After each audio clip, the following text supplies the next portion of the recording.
at the beginning of the season. I think he actually kind of figured it out last week too. He's such a big physical kid. When he runs that hard, he's tough to bring down, and I think he's taken his game to another level the last 2 weeks. Coach was saying that he seemed a little timid towards the beginning of the season. How do you feel like, and do you see that he's sort of loosened up and let go on the football field? Timid and Royce probably aren't two words that belong in the same sentence, but like I said, I think he really started to figure it out last week that he doesn't need to dance around and make a lot of people miss. If he just runs downhill, as big and strong as he is, he's a force, and he had a great game tonight. How important is it for you guys to have two receivers other than Devin Allen and Keenan have big games, just Dwayne and Darren today? Well, we've been waiting for Darren Carrington to have a great game, and he's been patient. He's been great. He had a great fall camp, and a couple balls came to a Michigan State game, but we got a lot of trust in him, and he's got a bright future ahead of him here. Obviously, Byron can do everything for us and made a couple more plays, and Dwayne Stanford he's got a couple of the best hands that we've had around here in a long time. So those guys give us a lot of depth, and we feel great with them on the field. Scott, did you feel like the 99-yard drive kind of took the air out of them, so to speak? Well, I thought we moved it pretty efficiently every time we had it. We stopped ourselves a couple times with a penalty and a sack.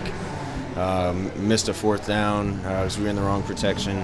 But I thought we did a pretty good job executing the game plan tonight. And Washington did a good job on defense. I thought they really kept moving what they were doing. We couldn't really dial them into what coverage they're going to be in because they kept changing on us. But Marcus did a great job. I thought the team executed well, and the 99-yard drive was definitely a big part of it. On the third and 8, when Freeman got the long touchdown run, what did you see in their defense that led you to call the play call? Well, we knew on third down they got in pass rush mode, and anytime Coach Alford gives me the green light to go for it on fourth down, I like run on third down. And they got in pass rush mode and had two wide, three techniques, two defensive tackles that were lined up wide, and we creased them. And our ability to go for it on fourth down really opens up the playbook on third. Was that a dive call or was it optional? You have option on that? It was a read option, and they just gave us a give look, and Royce hit it. How early does Helfrich usually, just like the series, does Helfrich usually give you the green light to going in on second down? He does a great job communicating with me as a play caller the whole game, and he's vital to what we do. But usually on first down, if we're in kind of a fringe area, he'll tell me 4 down territory, and it changes how I call plays, so it's good to have that information. That fade to Dwayne Stanford in the end zone, is that specifically a play designed to play to his length? No, we run that play all the time. We just faked a bubble screen, and he went vertical. Everybody in college football runs it.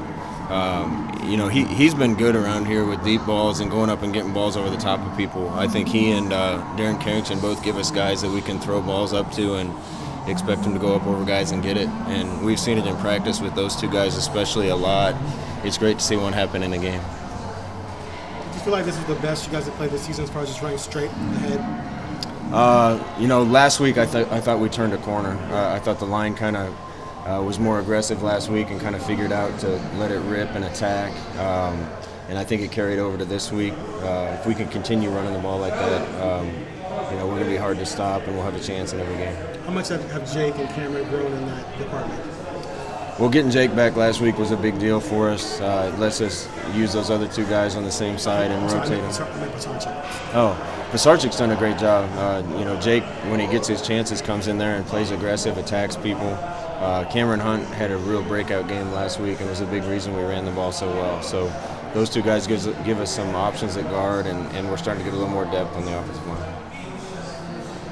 To that end, that 4th and 2 or 3 on the goal line with the option called ran to the left side shortly after Hamani had come out of the game. Was there any thought at all to going the other way, or was it just called a play? No, we were expecting zero blitz down there. In some key situations, they go to their all-out pressure, and we thought we could get option on that. I thought the guy that Marcus was pitching off of did a good job of kind of playing the cat and mouse game with him, and Marcus is special. He turned it up and then was going to get tackled and got it out to Royce, and that was a huge play in the game.